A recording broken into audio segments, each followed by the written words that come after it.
बहुत समय पहले की बात है। रामपुर नाम का एक सुंदर सा गांव हुआ करता था। उस गांव के सभी लोग खेती किसानी पर ही निर्भर थे। उसी गांव के कोने में एक छोटी सी झोपड़ी थी, जहां माधव अपनी पत्नी सरला और 14 साल की बेटी लाली के साथ रहता था। माधव एक साधारण किसान था, जो अपने छोटे से खेत से परिवार का गुजारा करता था। समय बीतता गया, लाली बड़ी हो गई, लेकिन गरीबी के कारण वो केवल 5वीं तक पढ़ पाई। एक रात माधव और सरला बहुत चिंतित थे। अजी सुनते हो, आज मन बहुत भारी हो रहा है। हमारी लाली अब 20 साल की हो गई है। कल जब वो पड़ोस की लड़कियों को शहर जाते देख रही थी, तो उसकी आंखों में एक अजीब सी खामोशी थी। मैं सब जानता हूँ सरला, हमारी लाली कुछ कहती नहीं है, क्योंकि वो जानती है कि उसके पिता के पास इतने पैसे नहीं कि वो उसे शहर भेज सके। लेकिन मेरी आत्मा तब टूट जाती है जब देखता हूँ कि किताबों की उम्र में वो तपती धूप में मेरे साथ खेत में काम करती है। हाँ जी, मुझे अपनी गरीबी से कोई शिकायत नहीं थी, पर लाली का क्या कसूर? वो पढ़ने में कितनी तेज है, पर शायद उसकी किस्मत में भी हमारी तरह इसी मिट्टी में खपना लिखा है।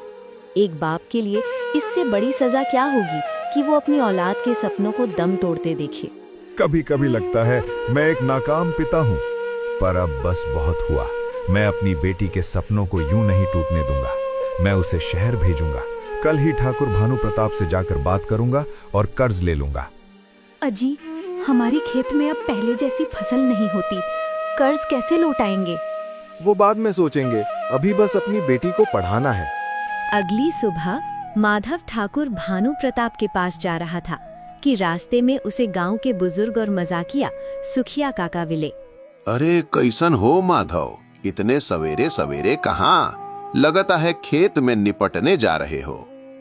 अरे नहीं काका, मैं ठाकुर जी के पास कुछ काम से जा रहा हूँ। हम सब जानते हैं काम से जा रहे हो कि दाम से, पर उस मक्खी चूस से पैसे लेना मतलब कुल्हाड़ी पर पैर मारना नहीं, बल्कि कुल्हाड़ी में पैर मारना है। क्या करें काका, खेती में कुछ बचता नहीं और बेटी को पढ़ाना है। ऊपर से खाद बीज के दाम भी बहुत बढ़ गए हैं। कैसे बचेगा माधव? तुम लोग जो मिट्टी के साथ कर रहे हो वो खेती नहीं, जहर का खेल है। तुम खाद की जगह जहर डाल रहे हो तो थाली में अमृत कहाँ से आएगा? काका, अब जमाना बदल गया है, बिना खाद के कुछ उगता ही नहीं। धत बुर्बक, मिट्टी को तुम लोगों ने नशेड़ी बना दिया है। जब तक सुई दवाई केमिकल न मारो कुछ उगलती ही नहीं। अच्छा, एक पहेली का जवाब दे तो मानू तुझे अक्ल है। वो क्या है जो खेत में हरी, बाजार में काली और घर जाकर लाल हो जाती है? इसका जवाब तो मेरे पास नहीं है काका। मैं नहीं बताऊंगा, जब जवाब मिले तो खुद बताना। अब मैं चलता हूँ। सुखिया काका के जाने के बाद माधव बड़बड़ाते हुए ठाकुर भानु प्रताप के महलनुमा घर पहुंचा। राम राम ठाकुर जी। कहो माधव, इतने सवेरे हमारे यहाँ कैसे आना हुआ? माई बाप, खेत में तंगी है और बिटिया 20 की हो गई है। उसे शहर पढ़ाना चाहता हूँ। अगर आप कुछ कर्ज दे दें तो गांव का नाम रोशन होगा। क्या? शहर? पढ़ाई? तू पागल तो नहीं हो गया? तू अपनी हैसियत भूल रहा है माधव। किसान के बच्चे मिट्टी में पैदा होते हैं और मिट्टी में ही मर जाते हैं। अपनी औकात से बाहर मत सोच। नहीं ठाकुर जी, मेरी बेटी का भविष्य बचा लीजिए। जा यहाँ से। घर में भुंजी भांग नहीं और चले हैं बेटी को पढ़ाने। दोबारा इस चौखट पर मत आना। ठाकुर ने माधव का मजाक उड़ाकर भगा दिया। माधव उदास होकर पेड़ के नीचे बैठ रोने लगा। लेकिन ठाकुर की बेटी स्नेहा, जो लाली की पक्की सहेली थी, उसने सब सुन लिया था। उधर घर पर माधव को न पाकर लाली अपनी माँ सरला से पूछती है, माँ, बाबा कहाँ है? सुबह से दिखाई नहीं दे रहे। लाली, तेरे बाबा ठाकुर जी के पास पैसे उधार मांगने गए हैं ताकि तुझे शहर पढ़ने भेज सकें। माँ, लेकिन बाबा ने ऐसा क्यों किया? मैं जानती हूँ हमारी आर्थिक स्थिति ठीक नहीं है। बेटा, उन्हें लगता है कि वे एक पिता होने का फर्ज नहीं निभा पा रहे। वे खुद को नाकाम समझते हैं। नहीं माँ, ऐसा कुछ नहीं है। मुझे कोई दुख नहीं कि मैं पढ़ नहीं पाई। क्या बिना पढ़े लोग जिंदगी नहीं जीते? तभी माधव उदास चेहरा लेकर घर पहुंचता है।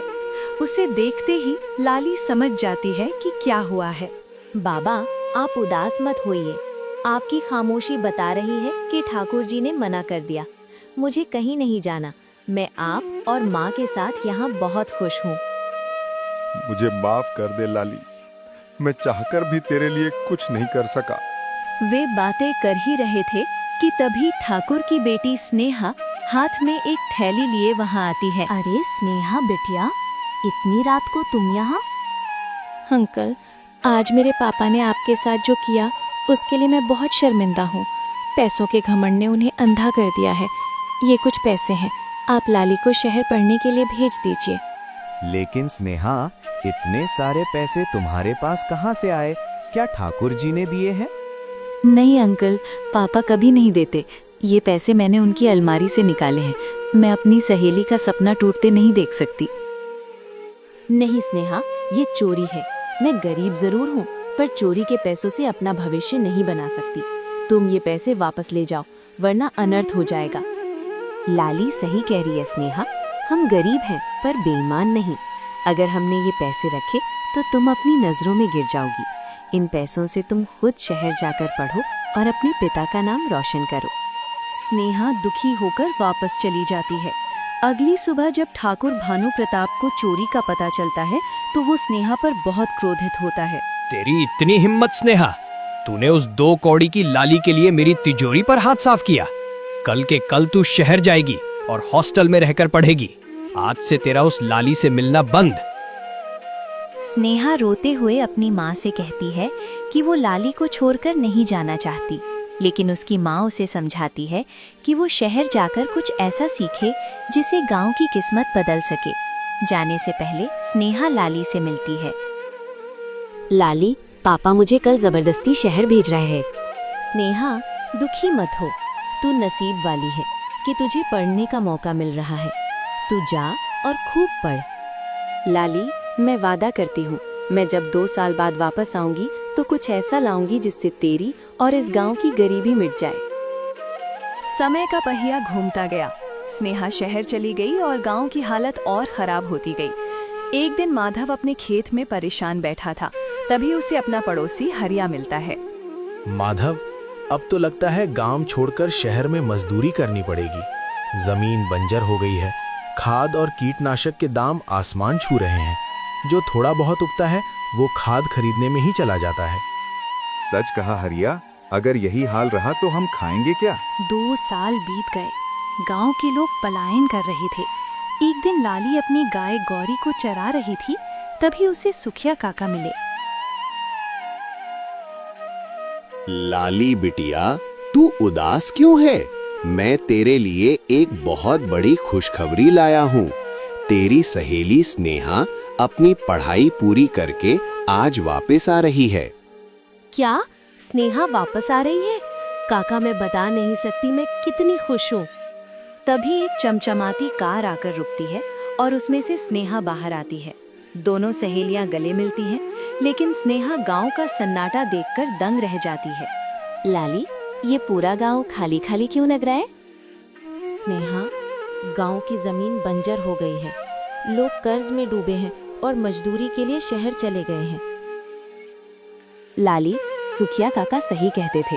रासायनिक खाद और जहर ने हमारी मिट्टी को मार दिया है, लेकिन मैंने शहर में इसका इलाज पढ़ा है। हम ऑर्गेनिक खेती करेंगे। ऑर्गेनिक खेती? ये क्या है स्नेहा?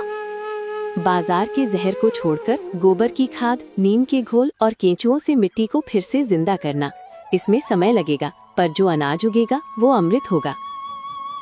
ठीक है स्नेहा, तेरे पास शहर की समझ है और मेरे पास इस मिट्टी का अनुभव। हम दोनों मिलकर अपने गांव को फिर से हरा भरा करेंगे। अगली सुबह स्नेहा और लाली पूरे जोश के साथ माधव के बंजर खेत पर पहुंची। उनके साथ सुखिया काका भी थे।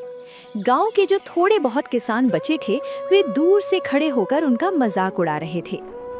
देख रहे हो, शहर से पढ़कर आई है और अब गोबर से खेती करना सिखाएगी। अरे जब महंगी दवाइयों से कुछ नहीं हुआ तो इस कूड़े कचरे से क्या होगा? स्नेहा ने इन बातों पर ध्यान नहीं दिया। उसने लाली और माधव को एक जगह इकट्ठा किया। अंकल, सबसे पहले हमें जीवामृत तैयार करना होगा। लाली, गाय का गोबर, थोड़ा गुड़, बेसन और मिट्टी का एक खास घोल तैयार करो। लेकिन स्नेहा, क्या इससे सच में मिट्टी सुधर जाएगी? हाँ लाली, जीवामृत मिट्टी में उन सूक्ष्म जीवों को वापस बुलाता है जो केमिकल की वजह से मर गए थे। ये मिट्टी के लिए अमृत है। हफ्तों तक लाली और स्नेहा ने कड़ी मेहनत की। उन्होंने केंचुओं के लिए खाद बनाई और नीम के पत्तों से प्राकृतिक कीटनाशक तैयार किया। धीरे धीरे माधव के खेत की मिट्टी, जो पहले पत्थर की तरह सख्त थी, अब नरम और नमी वाली होने लगी। अरे, इस मिट्टी में तो केंचुए वापस दिखने लगे हैं। मैंने सालों से अपने खेत में केंचुआ नहीं देखा था। देखा माधव, इसे कहते हैं मिट्टी की वापसी। अब देखना फसल कैसी लहलहाती है। कुछ महीने बीत गए। जहाँ पूरे गांव के खेत सूखे और भूरे थे, वहीं माधव का छोटा सा खेत हरियाली से भर गया। फसल इतनी घनी और स्वस्थ थी कि पूरे इलाके में चर्चा होने लगी। ये खबर ठाकुर भानु प्रताप तक भी पहुंची। ये कैसे मुमकिन है? बिना खाद के माधव के खेत में सोना कैसे उग रहा है? जरूर मेरी बेटी ने उसे कोई गुप्त नुस्खा दिया है। मुझे खुद जाकर देखना होगा। ठाकुर भानु प्रताप अपने लवाजमे के साथ खेत पर पहुंचे। वहां का नजारा देखकर उनकी आंखें फटी की फटी रह गईं। स्नेहा और लाली मिलकर फसल की कटाई की तैयारी कर रही थीं। स्नेहा, ये सब क्या है? तूने शहर जाकर यही सीखा है कि गोबर के साथ खेलो? नहीं पापा, मैंने शहर जाकर ये सीखा है कि लालच में हम अपनी माँ मिट्टी को जहर दे रहे थे। आज देखिए, माधव अंकल के खेत में जो अनाज है वो सबसे शुद्ध है। शहर के बड़े बड़े लोग इस ऑर्गेनिक अनाज के लिए मुंह मांगी कीमत देने को तैयार हैं। ठाकुर जी, आपने कहा था कि किसान के बच्चे मिट्टी में ही मर जाते हैं, पर आज देख लीजिए, इसी मिट्टी ने हमें नया जीवन दिया है। अब हमारे गांव का कोई किसान शहर जाकर मजदूरी नहीं करेगा। ठाकुर को अपनी गलती का एहसास हुआ।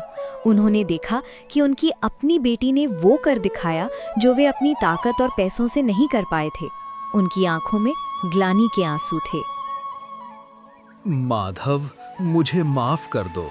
मैंने तुम्हारी गरीबी का मजाक उड़ाया, पर आज तुम्हारी बेटी ने मेरी आंखें खोल दी। स्नेहा, मुझे तुम पर गर्व है। कोई बात नहीं ठाकुर जी, गलती इंसान से ही होती है। आपको अपनी गलती का एहसास हुआ, वही बहुत है। इस तरह लाली और स्नेहा की मेहनत ने साबित कर दिया कि असली अमृत खेतों में नहीं, सोच में उगता है। जब इरादे सच्चे हों और मेहनत ईमानदार, तो बंजर जमीन भी सोना उगलती है। माधव का सिर गर्व से ऊंचा हो गया, गांव फिर से हरा भरा हो गया और ठाकुर भानु प्रताप को भी अपनी गलती का एहसास हो गया। अगर आपको ये प्रेरणादायक कहानी पसंद आई हो तो वीडियो को लाइक करें, चैनल को सब्सक्राइब करें और अपने दोस्तों के साथ शेयर जरूर करें, ताकि ऐसी और भी दिल छू लेने वाली कहानियाँ आप तक पहुँचती रहें।